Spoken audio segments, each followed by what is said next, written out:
I trusted my boyfriend. I worshipped my sister. I thought family meant protection. Then one notification changed everything. My name is Emily. I'm 24 now, but this story started 2 years ago, on a night that should have been ordinary. Jake and I had been together for almost a year. We met in college, hit it off fast. He was charming in that laid-back Midwestern way, always holding the door open, remembering my coffee order, sending goodnight texts even when we were apart. He was thoughtful, steady, the kind of guy my conservative family wouldn't exactly love, but couldn't find fault in either. We didn't live together. That would have been too much for my parents. In our culture, living together before marriage isn't just frowned upon, it's scandal. So Jake lived in the city for work, and I stayed closer to home. We met on weekends. It worked. Or, I thought it did. That weekend started like every other.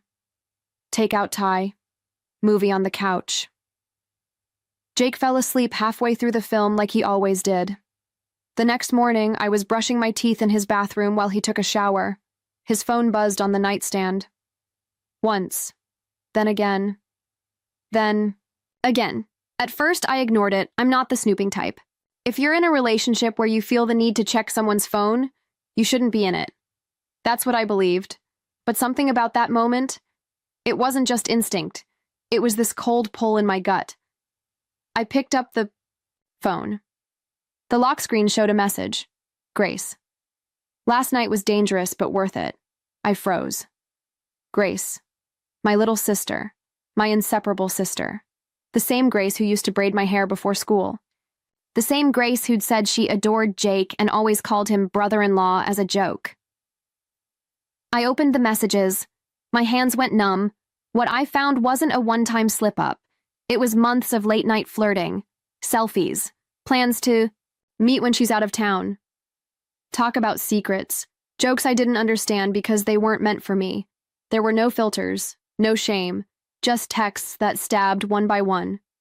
I scrolled up, down, everywhere, trying to make it make sense, trying to find the point where it all started, when she crossed the line, when he let her. My ears were ringing.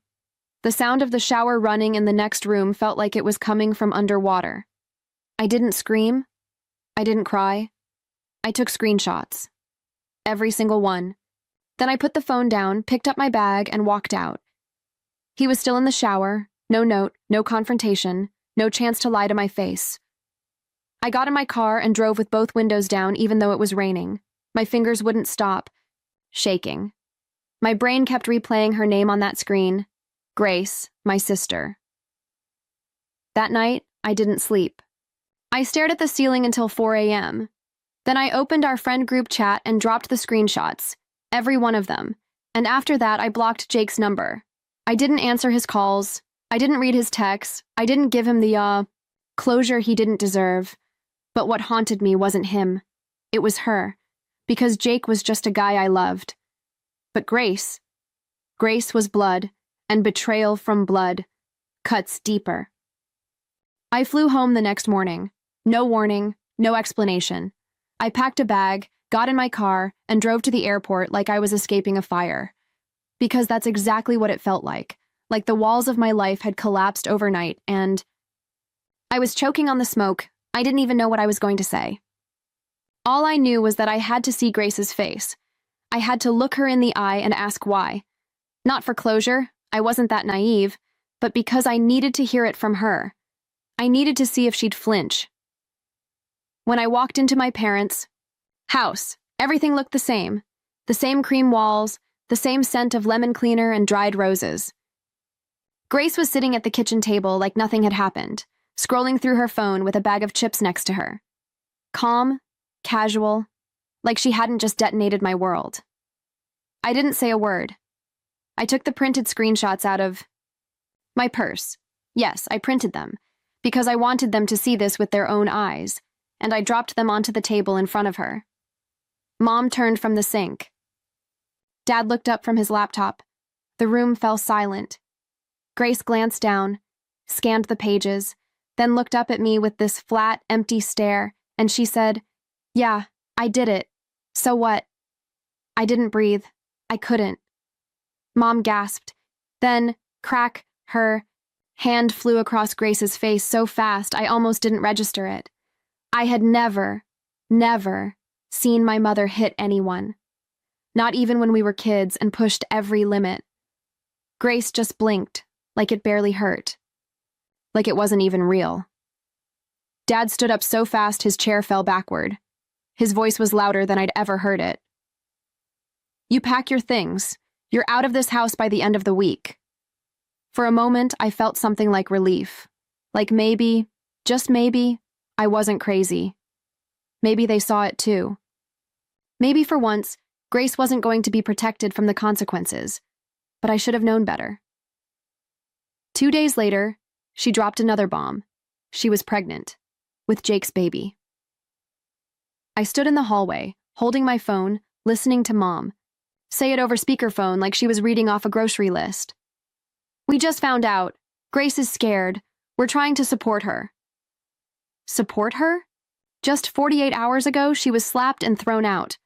Now she was the victim. The innocent girl who needed protection. The daughter who had made a mistake, but now carried life. And I was the problem. Mom even said it. You need to calm down. This is about family now. You need to let it go. Let it go? She destroyed my relationship. She tore our family apart.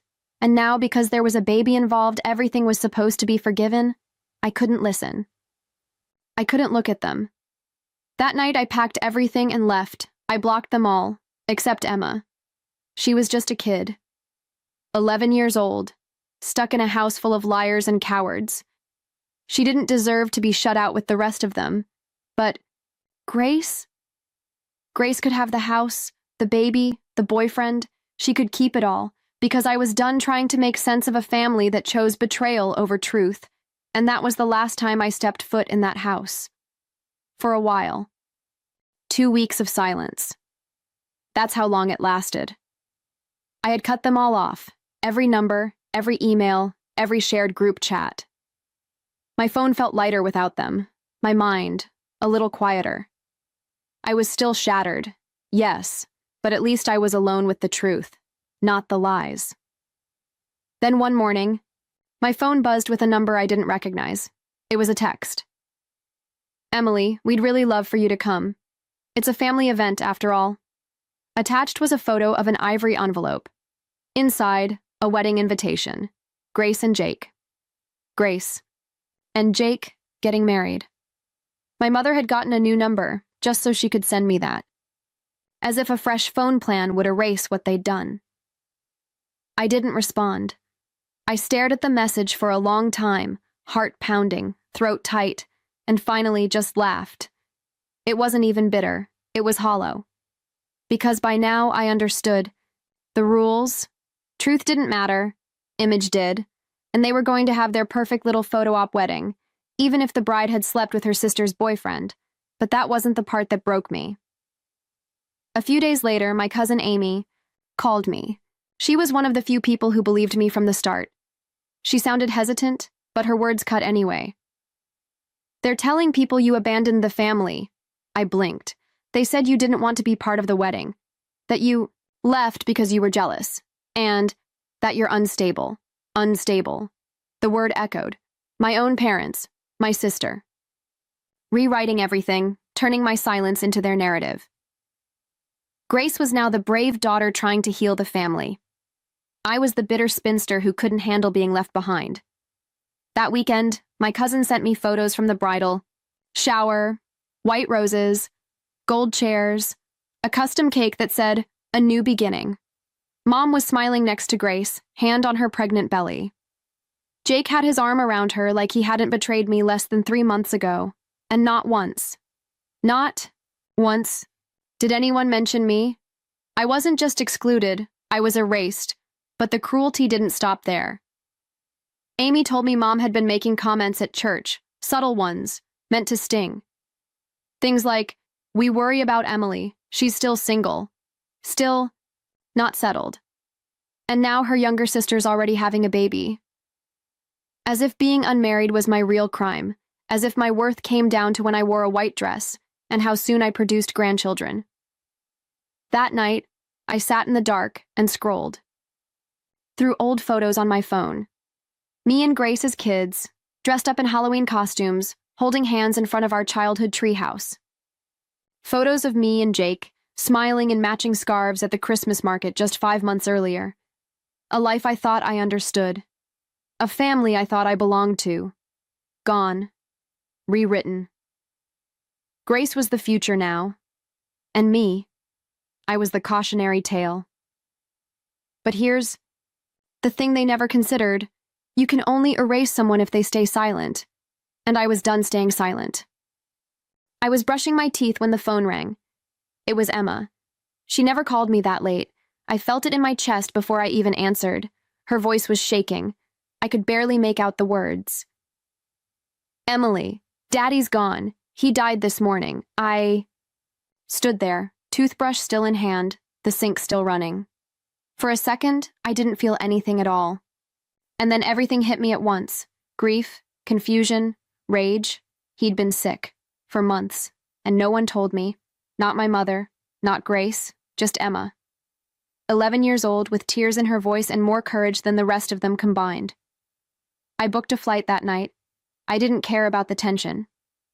I didn't care about the wedding I'd refused to attend or the lies they'd told. I wasn't going back for them. I was going back for Emma. And maybe for goodbye. The moment I walked into the house, it felt like stepping into a war zone, dressed like a stranger. Grace was there, visibly pregnant now, sitting on the couch like she owned the air. Mom barely looked up. The first thing out of her mouth, "You're only here for the money."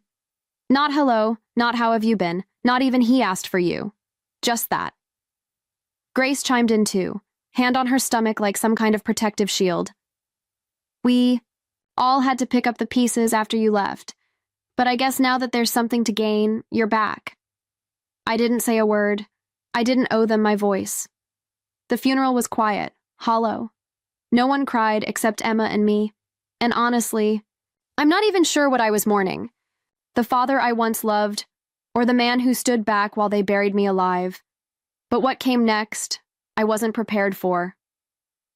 The will was read the following afternoon in the lawyer's office downtown. Grace came with her husband.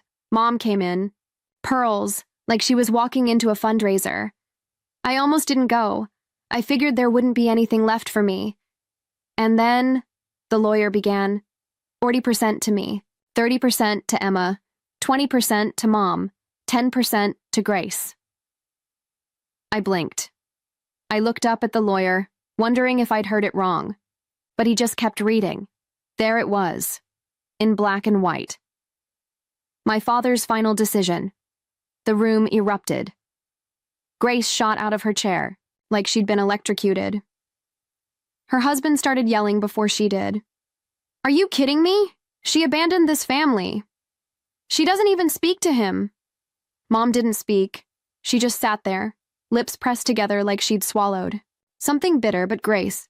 She looked at me like she could claw the money out of my hands. "You don't deserve it. I'm having a baby. I need this more than you. Give it up. Or I swear..." I stood. Not to argue, not to defend myself, but because I suddenly understood. My father's silence during his life had been cowardice. But this was the loudest thing he'd ever done. He knew what they were, what they did, and he gave me something they couldn't twist, couldn't steal, not unless I let them, and I wouldn't. Not now, not ever again. I should have felt triumphant after the will. I didn't. All I felt was watched. The moment I walked out of that lawyer's office, Grace and her husband started calling, messaging, demanding, threatening. At first, it was predictable.